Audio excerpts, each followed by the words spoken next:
भली दिसिब राति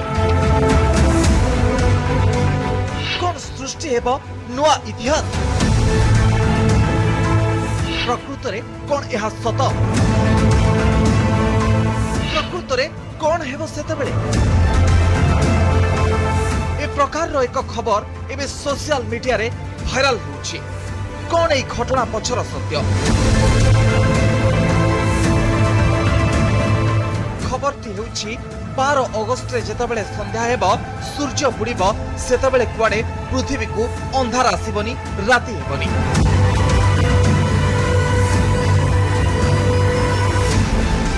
आकाश रे तारा चमकीबेनी बरं दिन भली चमकिब आकाश सारा विश्व रे कुआडे से दिन राति हेबनी 24 घंटा रहिब दिन ए प्रकार एक चमकई देला भली खबर को नहीं सबुआडे चांचल्य प्रकृत रे सत कौन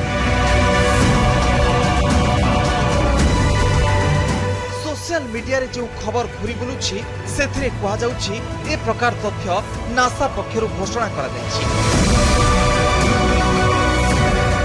एथिरे कहा जाउछि पृथ्वी इतिहास रे ए प्रकार घटना प्रथम थर पई घटिबो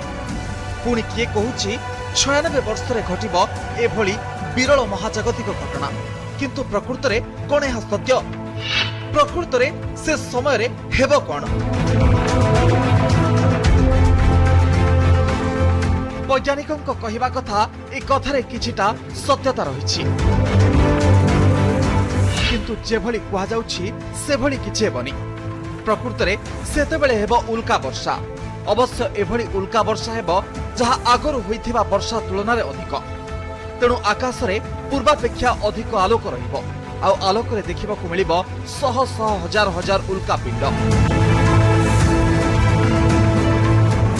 लगातार आमको आकाश रे देखिबाकू मिलिबो उल्का पिंड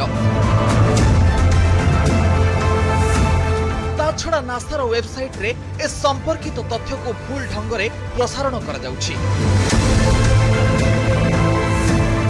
नासार वेबसाइट रे स्पष्ट भाव में कहा जाइछि 12 अगस्त राति रे हेबा मेटर शावर बा उल्कापिंडर वर्षा फल 12 अगस्त राति सामान्य आलोकित रहिबो किंतु यह सहर आलोकित अंचल रे भी भल भाव जना पड़िबनी यह मध्य इतिहास सबुठारु अधिक उल्कापात नुहे एभली भी नुहे राति दिन भली देखा जिवो।